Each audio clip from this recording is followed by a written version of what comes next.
কোথা থেকে এসছো বলে দাও তো? পাটুলিটা কোন জায়গায়? কাটওয়ালাই, তাই তো? জাস্ট দেখো, কাছ থেকে আমি একটু দেখাই। দেখো ওর স্ক্যাল্পের অবস্থাটা ঠিক এরকম। স্ক্যাল্পে এখন ট্রিটমেন্ট দেওয়া হবে। প্রথমত হেয়ার ফলের জন্য একটা ট্রিটমেন্ট দেওয়া হবে এবং লাইট ট্রিটমেন্ট ওখানে করা হচ্ছে। প্রচুর পরিমাণে হয়ে গেছে, যেই কারণে ওর প্রচুর চুল উঠছে এবং স্ক্যাল্প পুরো ফাঁকা হয়ে গেছে। একটা সামনের পোর্শনটা দেখতে পাচ্ছ কীরকম অবস্থা, মানে এত পরিমাণে চুল উঠে গেছে। প্রত্যেকেরই হেয়ার ফলের সমস্যাটা হয়, কি একটা দুটো বা 10টা 12টা এরকম চুল ওঠে, বাট ওর যে কন্ডিশন আমি আজকে আসার পরে দেখলাম ওর চুলটা পুরোটাই চেঞ্জ, মানে ওর স্ক্যাল্পের অবস্থা একদমই খারাপ। এটা সেকশন ওয়াইজ যখন আমরা কাজ করছি তখন দেখতেই পাচ্ছ স্ক্যাল্প পুরো ফাঁকা।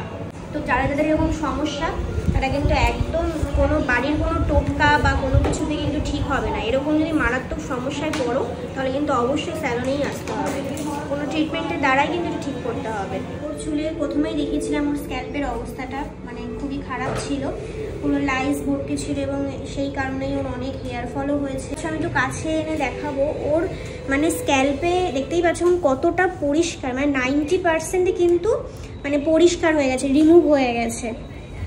তোমরা দেখো এইভাবে তখন আমরা ধরছিলাম তখন পুরো বোঝা যাচ্ছিল স্ক্যাল্পের অবস্থাটা মারাত্মক ছিল, সেখান থেকে কিন্তু ওর অনেকটাই রিমুভ হয়ে গেছে, কিওর হয়ে গেছে।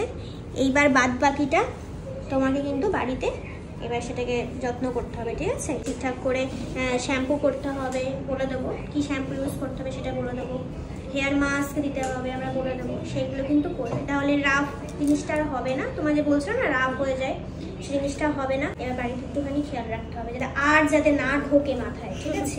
এইবার যদি আবারও ঢোকে তাহলে আবার শেষ, আর যাতে না ঢোকে আর যাতে কোনো সমস্যা না হয় এটা খেয়াল রাখতে হবে। আর ঠিকঠাক করে শ্যাম্পু আর হেয়ার মাস্ক বলে দেবো, সেগুলো ব্যবহার করবে, ঠিক আছে? কতটা কিওর হয়ে গেছে।